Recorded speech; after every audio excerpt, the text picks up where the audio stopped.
The following program is rated GE. It is suitable for general family viewing.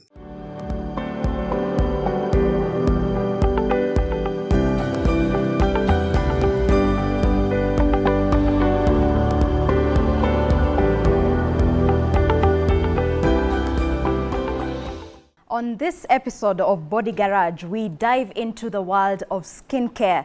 And on a similar quest as I, our young people live in studio to bust some of the myths in this world. And for the expert view, we are joined by Dr. Winnie. Karibu sana. It's lovely to have you in studio. Please do introduce yourself. My name is Winnie Maina. I'm a registered clinical officer dermatologist. I've been practicing for the past 7 years. I run a facility called Jalada Aesthetic Clinic.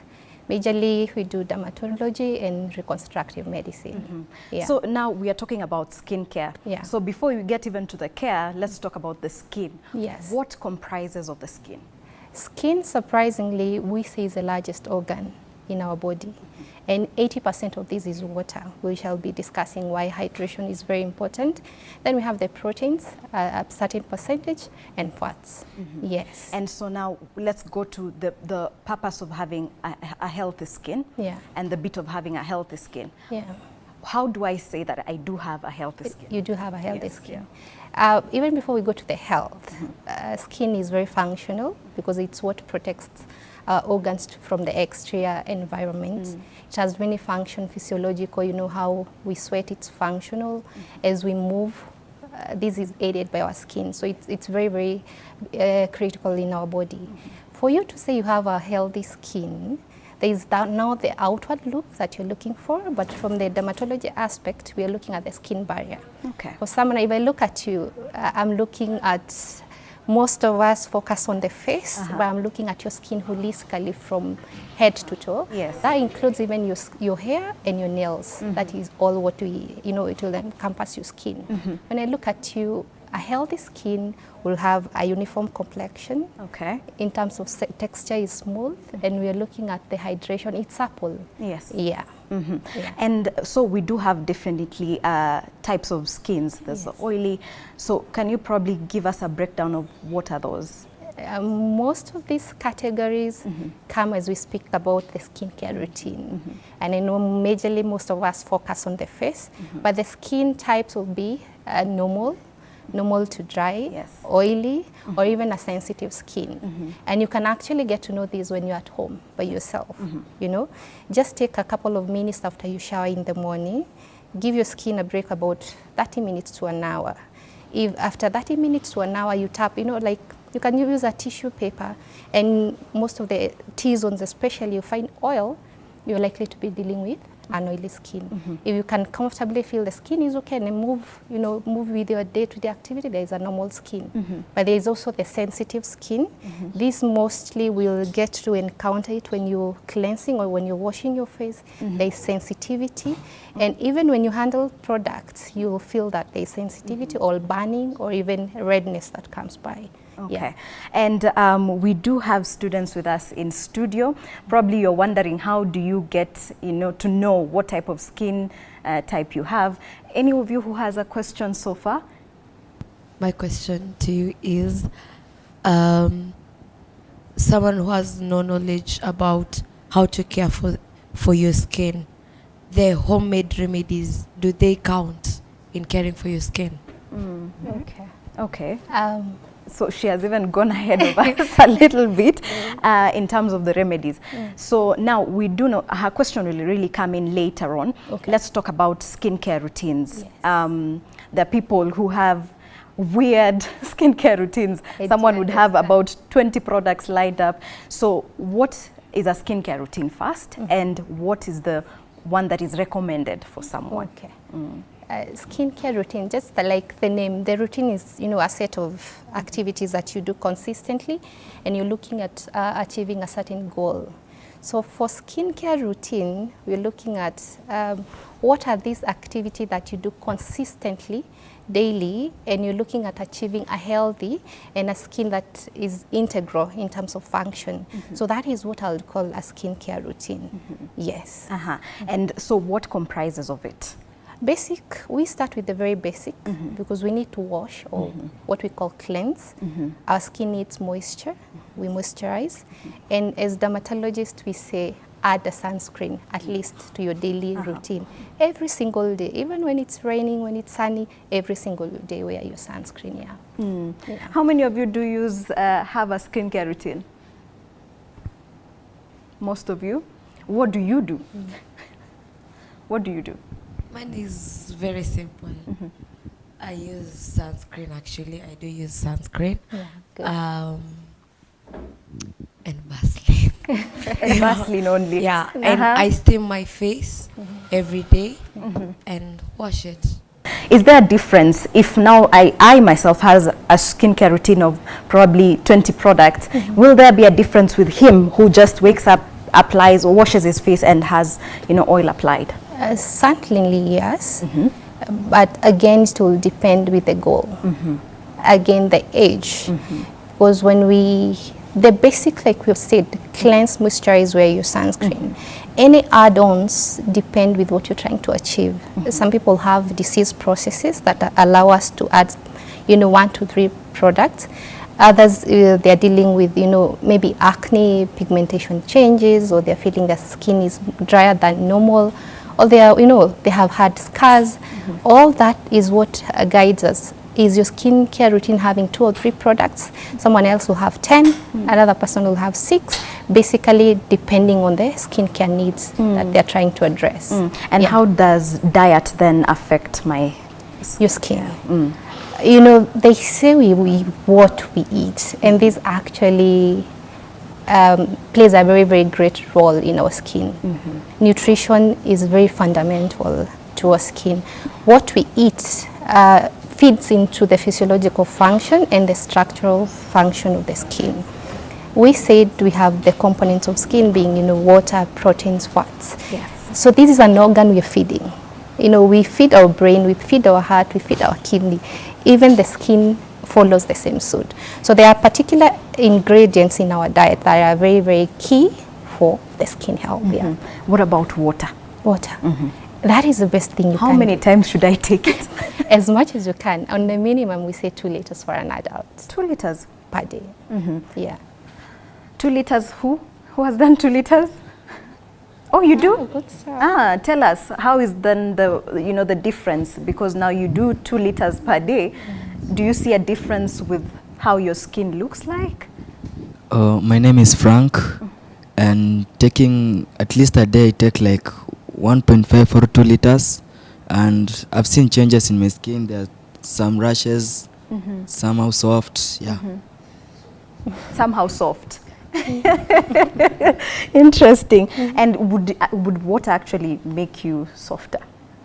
It will hydrate. The suppleness will look. The suppleness of because when you're dehydrated, your skin, tends to be drier in terms of freckles, wrinkling, and the texture. Definitely, there will be a difference. I know most of the skincare products will have something to help your skin look more hydrated, but we tend to insist on having that take internally before you rely on fully to your skincare products. Yes, it's a very vital component. Let's say I am purchasing sunscreen, and sunscreen does have a number of ingredients in it. What should I look out for? For the especially, let's say for the sunscreen. Okay. The first thing we look for is the SPF, the sun protection factor. And then we do have, right now in the market, we have the chemical and the mineral sunscreen. I know most people struggle in picking the right. Mineral sunscreen usually will protect you by absorbing the UV radiation. We shall be discussing that. The physical sunscreen will, block, it will filtrate the UV radiation. The components, how they sit on skin is different. And so, especially so like, let me mention something like zinc oxide. People tend to associate this with, the white cast that comes with the sunscreen. And you'll buy a sunscreen today, tomorrow, the day after, because you're seeing the white cast. You just drop it off, go buy another one. But you can get advice when you're purchasing. Are you looking for a chemical sunscreen or a mineral sunscreen? Mineral sunscreen tend to have those molecules that will give you a white cast, but are still very, very functional, because if you give it the first couple of minutes before you layer on or wear your makeup, it will still be very, very functional. Yeah. And someone like me who's melanin and all, I really do wonder, do I need sunscreen even? You do. You certainly do, especially where we are as a country.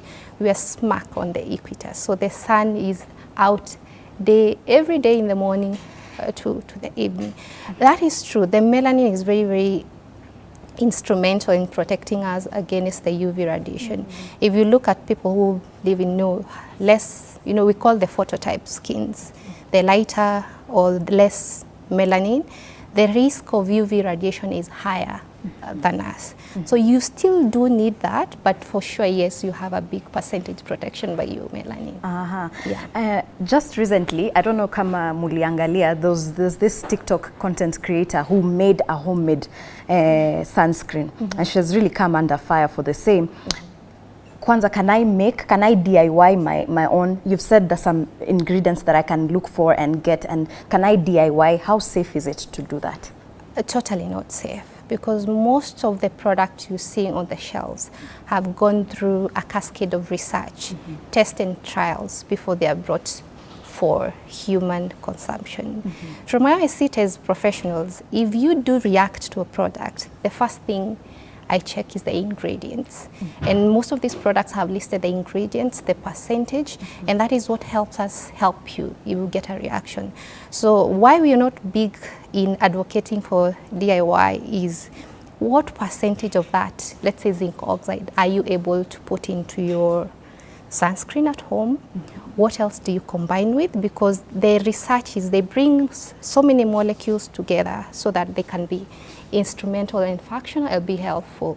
So that is why I'm not big on DIY at home. If you come running to my office, I'll be very shy to help you, or quite a bit be stranded, because I do not know the percentages of what you have used at home. Okay. Yeah. Has any one of you had probably an experience using sunscreen and maybe nani amejaribu ku DIY, do it yourself? Use the microphone. The most I've used personally, I'd say ni garlic.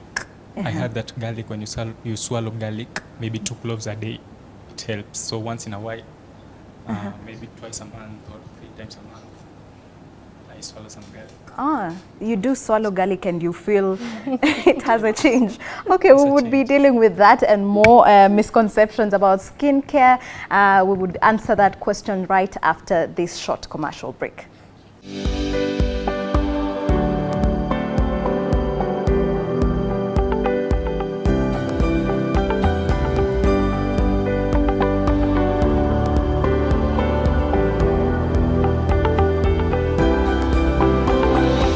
Garage. Today we are delving into matters skincare, and just before the short break we had someone say that they are using garlic.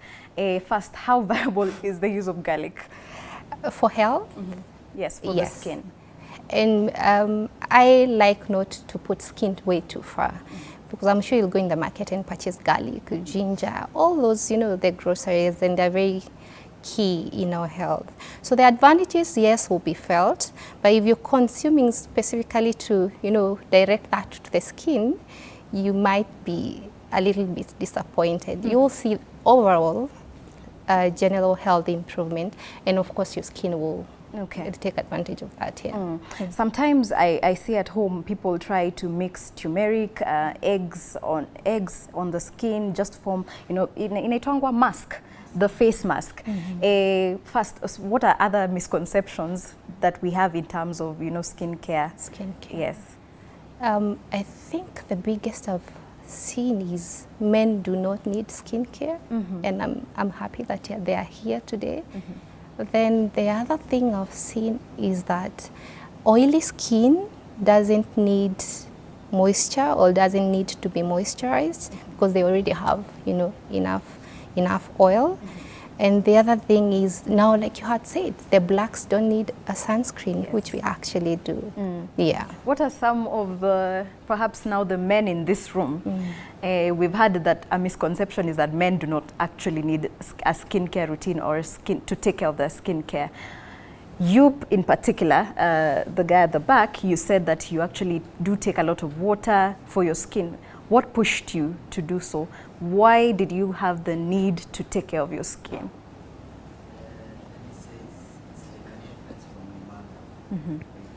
Anapenda kutumia the natural things. So she's the one who advised me to use water, and it works. Okay, she's the one who advised you. Yes. It's your mother. The garlic. I'd call you garlic boy from now on. I learned it from my sister. Your sister. She usually uses garlic. So it is the sister. Any other guy? Perhaps? Ama nyinyi wengine ni you believe skincare is not important? What is your view? My name is Hudson. For myself, I normally use lemon juice. Lemon? Yes. He normally uses lemon. So you hear everyone has their, thing to do in terms of skincare. You talked about, now let's talk about climate. How does the climate change affect, our skincare, our skin health, how it looks, how then, All right. Okay, so we're lucky as a country. We don't get to the extreme of the weathers, where they say winter, summer, and all that. More often than not, you could get away with using consistently the same skincare routine all day or out, but when it's hot and humid, we tend to perspirate more, so there is more, the more oil production, and you actually feel like your skin is more stuffed. So this allows you, or just tweak a little bit of your skincare routine, especially if you have an oily skin or you're prone to acne, that at this particular season you can use, an oil-free moisturizer. When it's cold, some people do actually get the frostburn, so you feel the skin, the air is dry, so it's sucking more of the moisture, or your skin is letting more of the moisture to the environment. So again, we come in and tweak a little bit of your skincare routine to fit into the two extremes. Yeah. And you've touched on acne. Now, someone has that particular, problem.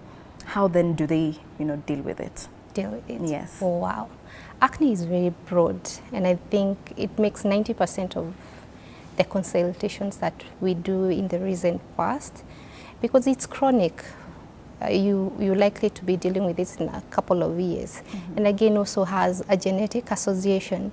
So I advise, if you're dealing with acne, please don't handle it at home. You see a dermatologist.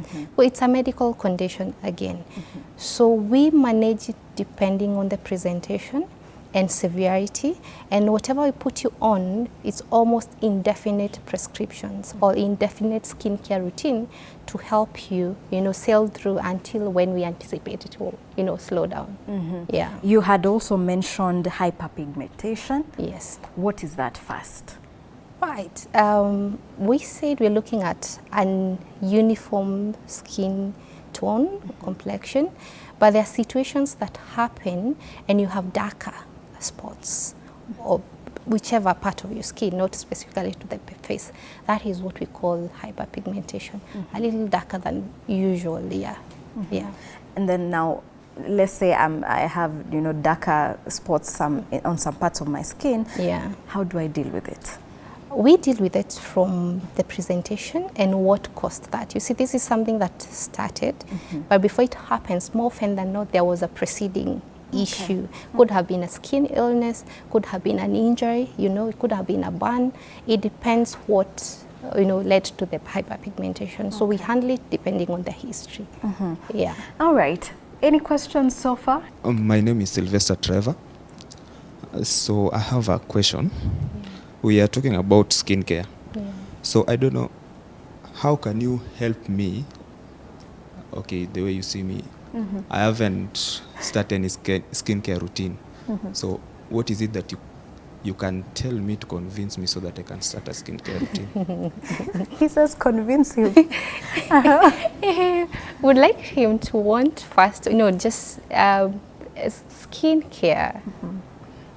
I want us not to narrow it down to the face only, because I know the men here do take a shower, right? They moisturize, they use the lotion, but the skincare idea has been more mentioned or hyped towards the face. We forget our scalp, we forget our body, and we need to take care of, for us holistically. So for our gentlemen, maybe for the skin, he has been doing a good job. I don't pick any issues, but please add a sunscreen. To what you've been doing, continue doing the same. Please add a sunscreen onto that, so that we prevent now what we call the photo damage. Okay. Yes. And you've mentioned now it's not just about the face, it can also be other parts of the body as well. Shed light on that. We probably do not get what you mean by other parts of the body. All of us. We need to take care of our scalp. We see the hair, yes, but beneath the scalp, that is skin. Most people have, as I say, there is dandruff, there is itching, I'm losing hair, my hair is thinning, but it narrows down to how we take care of that part. Or then you get other people say, my face looks really nice, but I'm feeling my body like it's drying up more often. And if you take history, you'll find that they just shower, dress up and go. Yeah, we are not moisturizing. So basically from head to toe, the same routine, that all the same energy and oomph you give to your face. Remember your scalp, remember your body. Yeah. Okay. All right. And then let's go to aging. Yeah. Some people are starting to get, creases here and there. And so for them in particular, is there a faster way that we can prevent it from happening? I know ultimately you cannot, but can we slow it down? Yes, we can. But we look at it into two aspects. There is an aspect of aging that will never change, and all of us have to come to that time. Yes. Is the intrinsic aging and the extrinsic aging. So the only thing that we can play around with is the extrinsic, because extrinsic aging has a lot to do with the environment, what we feed on, what we subject our skin to in terms of products, diet, and all that. So the extrinsic aging, yes, we can do something. By the time we get 50, intrinsic aging kicks. And we cannot change that. We have to, embrace that. For the extrinsic aging, the fundamental is the sunscreen I have consistently mentioned in this interview.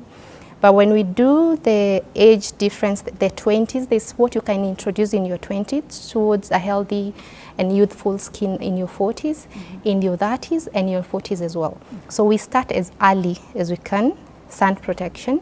In our 20s, we start introducing molecules that have antioxidant properties and, skin regeneration properties, so that the skin can thank us later in the days when we cannot, turn around the clock. And there's this talk of if you get enough sleep, you'd actually get better skin and you would not age. Probably it's a misconception. But what role does sleep play in that? Sleep for the health, or the whole body again, plays a very fundamental role, because it's when we are asleep that a lot of repair and regeneration of cells happen. The skin is not left out. So that is how it comes in. The second thing is that aging, mostly when we pick it, people will tell you in the morning you look tired, your eyes are having bags, you look worn out. It's because you didn't get enough sleep. While if you got enough sleep, you wake up feeling radiant and looking better. Yes. Yeah, so that is what happens. And how many hours of sleep do you recommend? We have to move up and down, but if you can get at least 6 to 8 hours of sleep a day, quite enough. Yeah. On that, how many of you get 6 to 8 hours of sleep? They do. You do not sleep. How often should I change my bed sheets? Because there's the saying of, if you do not, change your bed sheets often, you'd be prone to some breakouts. Yeah, breakouts. Yeah. Ideally 2 to 3 times a week, on the minimum twice. 2 to 3 times a week. Yes. This is all because, you know, 2 to 3 times a week. How often do you guys change your How often? Twice, once a week. Once a week. Better. Yeah, you can make it two And times. for the guys, in a in a lifetime, right? What? How many times? Okay. All right. As we continue debating on how many times we actually do change our bed sheets, it's time for another short commercial break. But do not go too far. We'll be right back.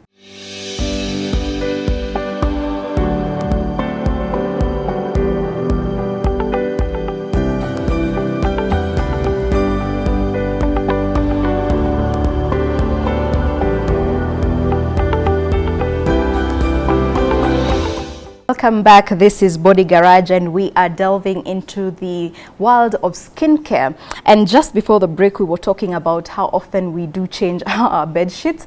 And on the same note now, we are talking about, let's talk about nighttime routines. Okay. How important is a nighttime routine? How often should I have it? Is it twice in a week? And what should a nighttime routine look like? Okay. It's not different from, you know, the only difference is that we won't use our sunscreen at night, but we will wash our face, or basically cleanse and moisturize. Most people wash their face or shower and just go direct to the bed and they say you don't need to moisturize. But there's something that happens if you go into how our sleep and the science of something called the circadian rhythm. You have heard about something that increases our I want to use the simplest term, transepidermal water loss, like we lose more water in the night, basically because our body is rested and the temperatures have come down. So we tend to have much transepidermal water loss, and that way we encourage you at least to even moisturize your skin before at night. Yeah. Okay. Now, that is the question on the table. How often do you have a nighttime routine? The lady in red, please.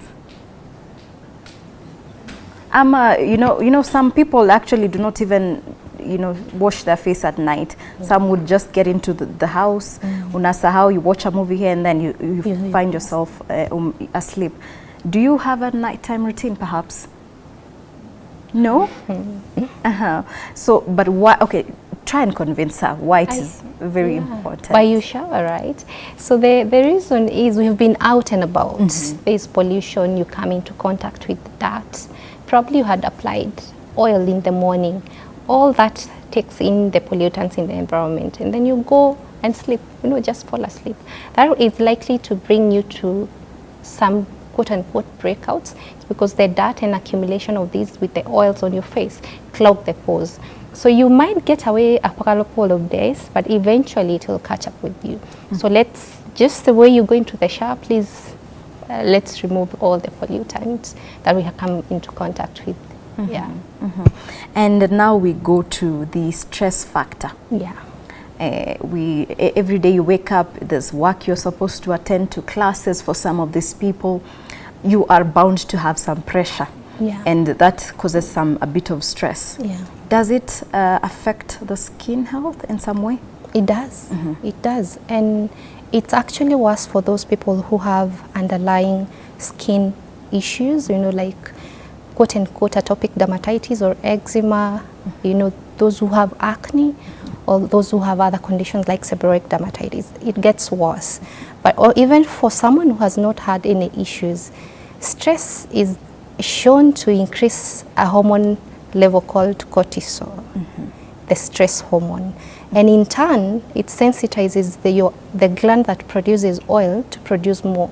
So you end up with breakouts. And if you listen to people, they'll tell you, anytime I'm stressed, I'm having texture on my face or I'm having breakouts, and it's because they have not been able to, you know, sail through or manage the stressful situation. You've mentioned high cortisol. I have seen it pop up a lot of times on my on social media. How then? What are some of the signs and symptoms of you probably could be having a high cortisol level?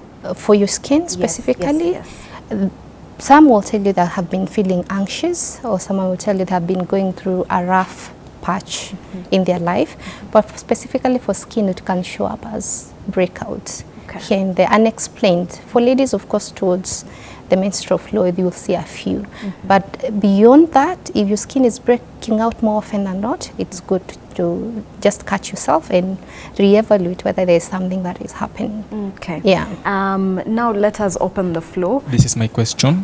What if you have a regular place, one spot where acne usually accumulates over time? It comes back and then over time it goes away, but then after a month or two, it comes back to the same spot.